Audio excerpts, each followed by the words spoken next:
اور ایک یہ تربیت ہے جو اہل ایمان کی محمد عربی نے کی تھی۔ 313 ہو کے جبل کی قوتوں کے خلاف کھڑے ہو گئے۔ جب عمیر نے جا کے رپورٹ دی نا ابو جہل کو کہ وہ تو 3 اونٹ کھا سکیں گے اور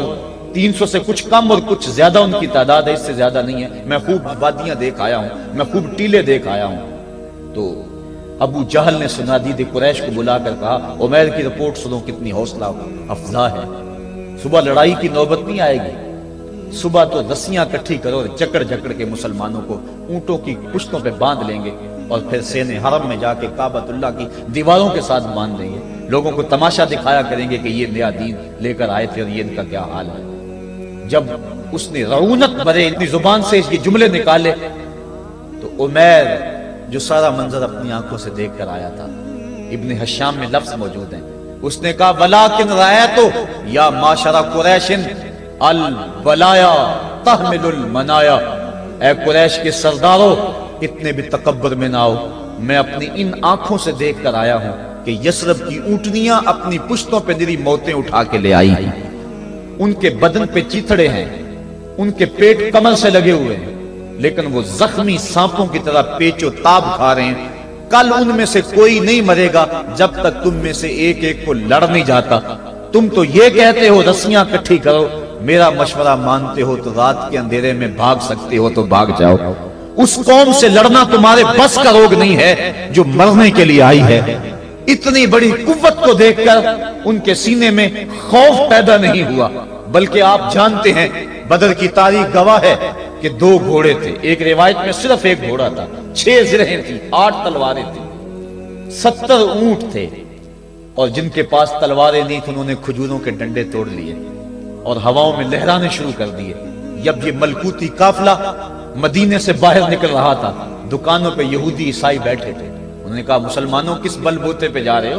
کس برتے پہ جا رہے ہو، کون سا آسرا ہے تمہارا، آلات حرب و ضرب تو تمہارے پاس موجود نہیں، اتنی بڑی قوت سے ٹکرانے جا رہے ہو جو کیل کانٹے سے اور اسلحے سے آلات حرب و ضرب سے لیس ہو کے آئی ہے، تم مقابلہ کیسے کر پاؤ گے، کس بل بوتے پہ جا رہے ہو؟ حضور کملی اوڑے ساتھ ساتھ چل رہے تھے، صحابہ نے اشارہ کر کے کہا نہ تیغ و تیر پر تکیا، نہ خنجر پر نہ بالے پر، بھروسہ ہے تو اس سادی سی کالی کملی والے پر۔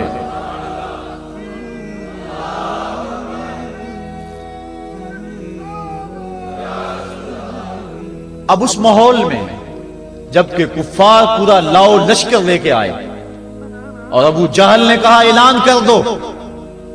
لنا عزا ولا عزا لکم، یہ ان کے بت کا نام ہے، ہمارے پاس عزا ہے تمہارے پاس عزا نہیں، ہمارے پاس لات ہے تمہارے پاس لات نہیں، ہمارے پاس منات ہے تمہارے پاس منات نہیں، ہمارے 360 خدا اور تمہارا ایک خدا، مقابلہ ہی کوئی نہیں۔ اس نے کہا کھڑے ہو کے اونچی جگہ پہ کہا اپنے نقیب کو اعلان کرو لنا عزا ولا عزا لکم، حضور کے کانوں میں آواز پڑی، فرمایا علی تم بھی اونچے ٹیلے پہ کھڑے ہو جاؤ اور تم ان کو جواب میں کہو اللہ مولانا ولا مولا لکم، اللہ ہمارا مولا ہے تمہارا مولا کوئی نہیں ہے۔ اور پھر حضور نے سجدے میں سر رکھ دیا، سجدہ اتنی بڑی قوت ہے، ہزاروں ایٹم بمبوں کے اندر وہ قوت نہیں ہے جو سجدے کے اندر طاقت رکھ دی۔ آج دنیا سے ہم ڈر رہے ہیں اس لیے کہ ہمارے سجدے چھن گئے ہیں، ہمارے سجدوں کی آبرو چھن گئی ہے، ہمارے سجدوں میں وہ حرارت اور گرمی نہیں رہی، وہ رقت اور وہ نرمی نہیں رہی۔ بدر کا میدان ہے، 1000 کا لشکر جرار مقابلے میں ہے اور وہ پورے لاؤ لشکر کے ساتھ ناز و تفاخر کے اندر مسلمانوں کو ملیا میٹ کر دینے کے جذبوں سے دانت پیس رہے ہیں کہ آج مسلمانوں کو کچا چبا دیں گے۔ مسلمانوں کے ساتھ پاس صرف 8 تلواریں اور ان کے بطن میں کھانے کے لیے کچھ نہیں، جس کھجور کو چوس کے روزہ رکھتے ہیں اسی کھجور کو چوس کے روزہ افطار کرتے ہیں۔ یہ حالت مسلمانوں کی، بدن پہ چیتھڑے لگے ہوئے کپڑے ہیں، عجیب حالت ہے۔ پھر کون سا آسرا تھا جو مسلمانوں کے کام آیا؟ مصطفیٰ کریم نے مسجد عریش میں سجدے میں پیشانی جھکا دی۔ حضرت ابو بکر صدیق رضی اللہ تعالیٰ عنہ فرماتے ہیں میں حضور کے ساتھ تھا، ساری رات مصطفیٰ روتے رہے،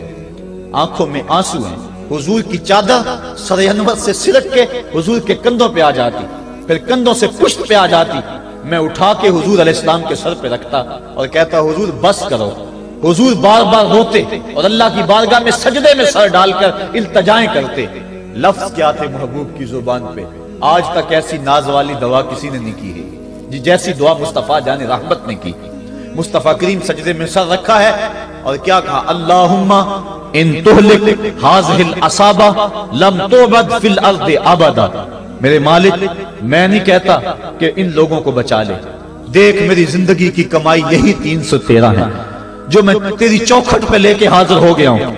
میری زندگی کا کل اثاثہ، میری زندگی کا کل سرمایہ کوہ ابو قبیس پہ کیے گئے درسوں کا نتیجہ،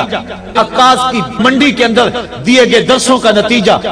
اور ذی المجال کے میلے میں تیرے دین کی تبلیغ کا نتیجہ، طائف کے بازاروں میں پتھر کھا کھا کے جو تبلیغ کی اس کا نتیجہ، رستے میں گڑے، رستے میں بچتے ہوئے کانٹے، اور مکے کے بازاروں میں میرے بدن کے اوپر پڑتی ہوئی اوجریاں، میں نے پھر بھی تیرا کلمہ بلند کیا۔ میرے مالک میری پوری زندگی کا گداز، میری پوری زندگی کا سرمایہ، میری زندگی کے آنسو، میری زندگی کا رونا سینے حرم کے اندر کعبۃ اللہ کی چھاؤں کے میں سجدے کر کر کے، کوئی کبھی میں نے عمر مانگا، کبھی میں نے حمزہ مانگا، تیرے دین کے لیے میں نے جو ایک ایک کر کے تنکا جوڑا اور یہ ایک چھوٹا سا گھونسلہ بنایا۔ یہ گھونسلہ اب بجلیوں کی زد میں ہے، کفار کی بجلیاں اس گھونسلے کو جلا دینا چاہتی ہیں۔ میرے مالک میں یہ نہیں کہتا کہ میرا گھونسلہ اور میری یہ مٹھی بھر جماعت اور یہ چند میرے لوگ اور یہ میرا سرمایہ اور اثاثہ، میری پوری زندگی کی کمائی، میری جوانی کا سرمایہ جو میں نے تیرے سامنے لا کے رکھ دیا ہے، میں یہ نہیں کہتا ان کو بچا لے،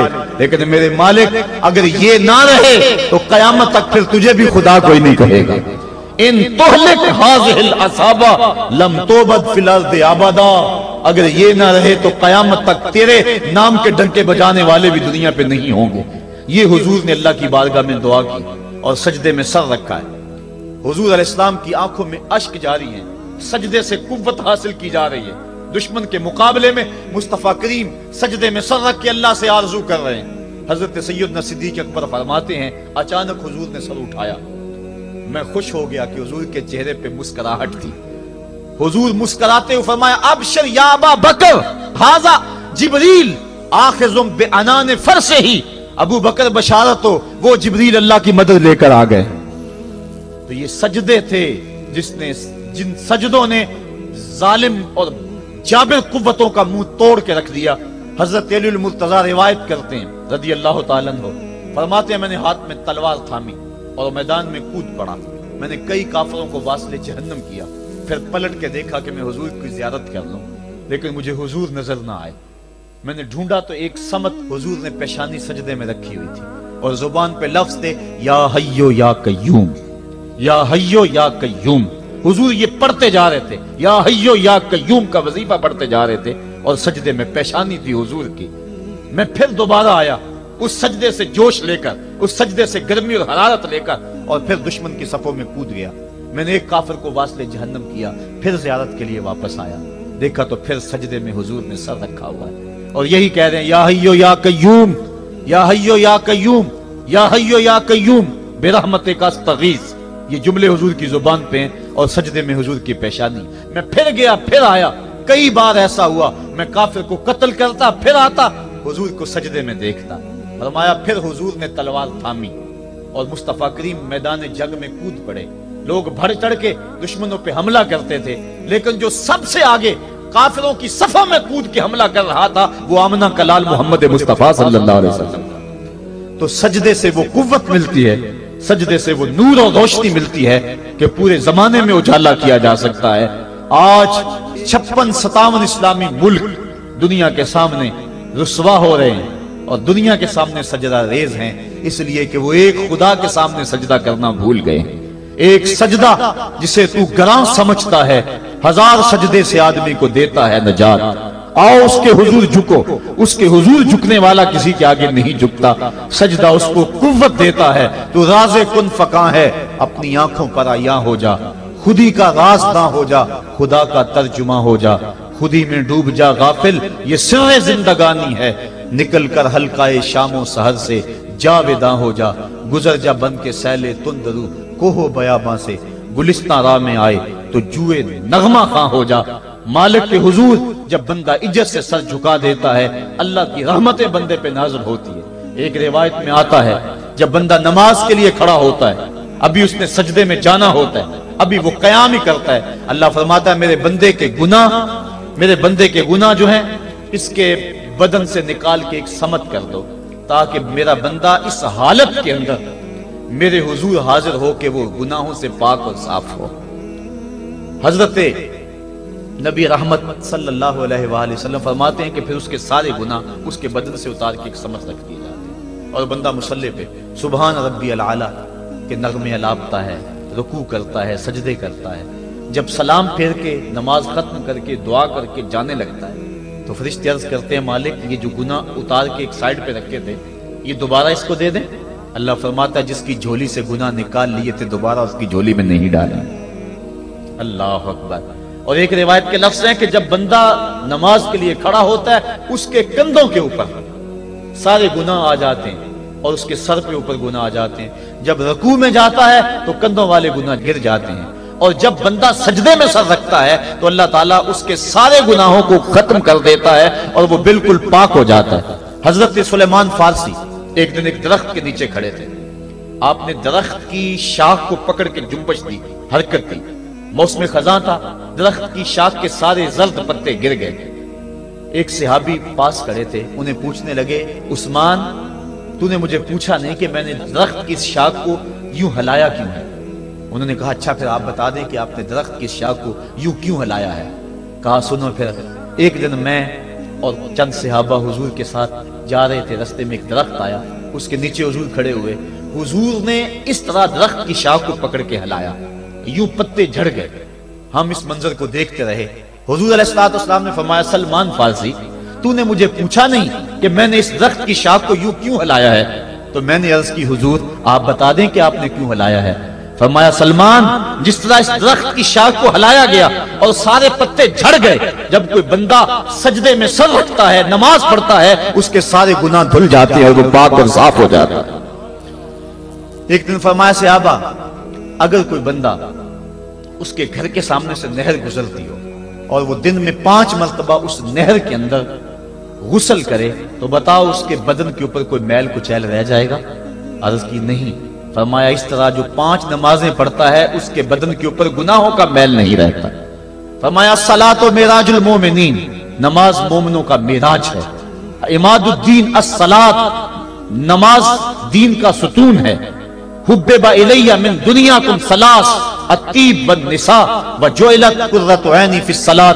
مجھے تمہاری دنیا سے صرف 3 چیزیں پسند ہیں، خوشبو، منکوحہ بیویاں، اور میری آنکھوں کی ٹھنڈک نماز میں رکھی ہے۔ اور حضور نے یہ بھی ارشاد فرمایا من ترک الصلاۃ متعمدا فقد کفر، جس نے جان بوجھ کے نماز چھوڑی گویا اس نے کفر ہی تو کیا، یعنی کافروں والا کام کیا۔ حضرت امام فخر الدین رازی نے تفسیر کبیر میں لکھا حافظوا علی الصلوات والصلاۃ الوسطی، اس آیت کریمہ کے تحت ایک عورت مدینے کی گلیوں میں چیخ رہی ہے اور کہنے لگی مجھے حضور کے در کا پتہ بتاؤ۔ حضور کی چوکھٹ کا پتہ بتلایا گیا، وہ حاضر ہوئی، آقا کریم صلی اللہ علیہ وسلم کی خدمت میں عرض کی حضور میرا خامد سفر پہ گیا ہوا تھا اور میں نے اس کی عدم موجودگی کے اندر زنا کر لیا، حمل ٹھہر گیا،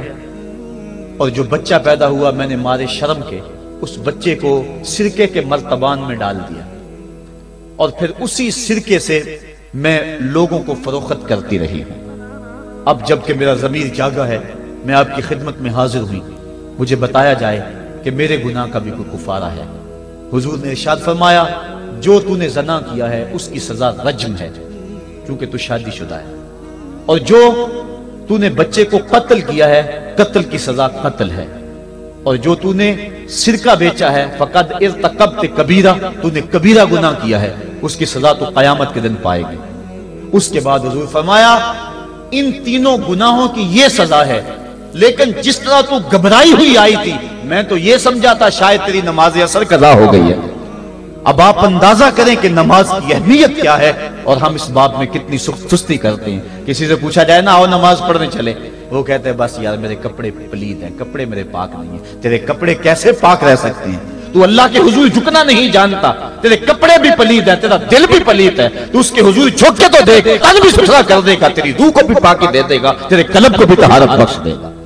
تو اس کے حضور آ جھک، اس کے حضور سجدوں سے اللہ کے حضور خراج پیش کر اپنی محبتوں کا جب بندہ سجدے میں سر رکھتا ہے اللہ فرشتوں میں فخر کرتا ہے میرے بندے کو دیکھو نا بالآخر میرے حضور ہی جھکا ہے نا، کتنے گناہ کیے اس نے، کتنے جرم کیے اس نے، لیکن بالآخر میرے حضور آیا اور اپنے گناہوں کی معافی مانگتا ہے، فرشتوں گواہ ہو جاؤ میں نے اپنے اس بندے کی مغفرت فرما دی۔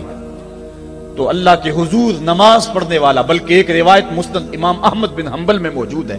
حضور فرمایا جب بندہ نماز کے ارادے کے لیے اٹھتا ہے اور وضو کرنے کے لیے جب پانی کا پہلا قطرہ چلو پہ لیتا ہے، جو ہی اس کے بدن سے وضو کا پانی چھوتا ہے اللہ اس کے گناہوں کو معاف فرما دیتا ہے۔ جس نماز کے قصد کے لیے اٹھیں اور وضو کریں اور پانی چھوتے ہی گناہ معاف ہو جائیں، اگر اس نماز کا اعلیٰ درجہ سجدہ کر لیا جائے تو پھر مالک کی کتنی رحمت نازل ہوگی۔ یہ کتنی بڑی دولت ہے، یہ کتنا بڑا سرمایہ ہے جس سے ہم لوگ محروم رہ جاتے ہیں۔ آؤ اللہ کی رحمتیں سجدے میں ڈھونڈیں، سجدے میں پیشانی رکھ کے جب ہم اس کی رحمت کو مانگیں تو وہ مالک ہمارے اوپر رحمتیں نازل کرے گا۔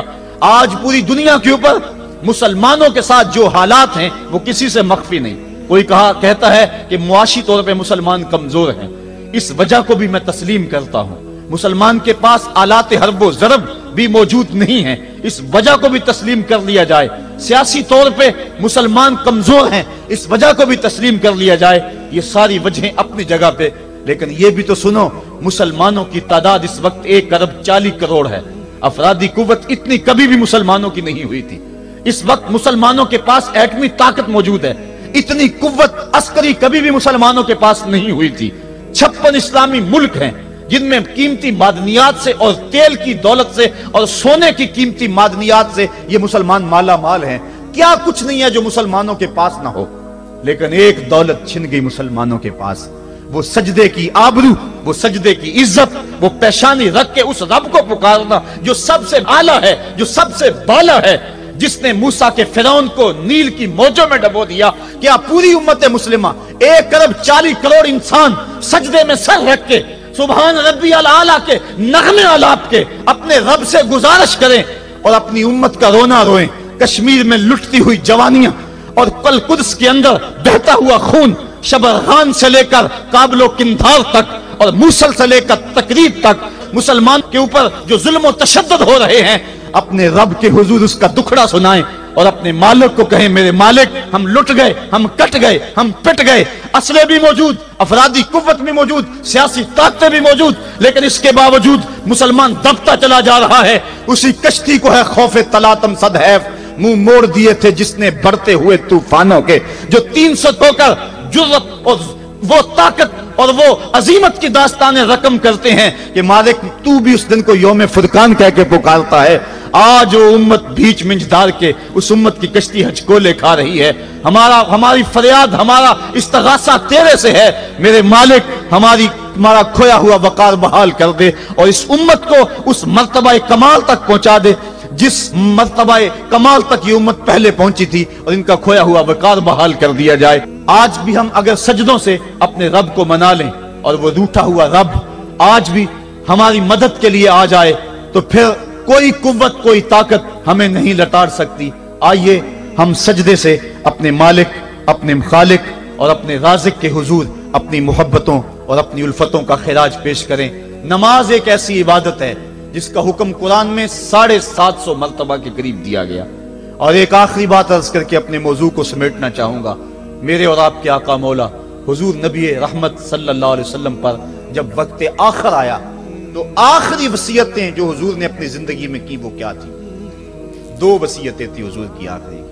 جب حضور ایام مرض میں تھے اور آخری وصیتیں، اس کے بعد حضور نے کوئی کلام نہیں کیا، وہ یہی تھا الصلاۃ الصلاۃ الصلاۃ الصلاۃ۔ لوگوں میں تمہیں نماز کی تاکید کرتا ہوں، میں نماز کی تاکید کرتا ہوں۔ اور دوسرا فرمایا جو تمہاری ملک میں تمہارے غلام اور تمہاری لونڈیاں ہیں ان کے ساتھ حسن سلوک کی تاکید کرتا ہوں۔ یہ آخری 2 باتیں تھی جو حضور نے ارشاد کی۔ حقوق اللہ کے حوالے سے نماز اور حقوق العباد کے حوالے سے حضور نے کمزوروں کے حق ان تک پہنچانے کی تاکید امت کو دی، اور اس کے بعد پھر حضور انتقال کر گئے۔ آئیے ہم سجدوں سے اپنے رب کو راضی رکھیں۔ اللہ مجھے آپ کو توفیق عمل عطا فرمائے۔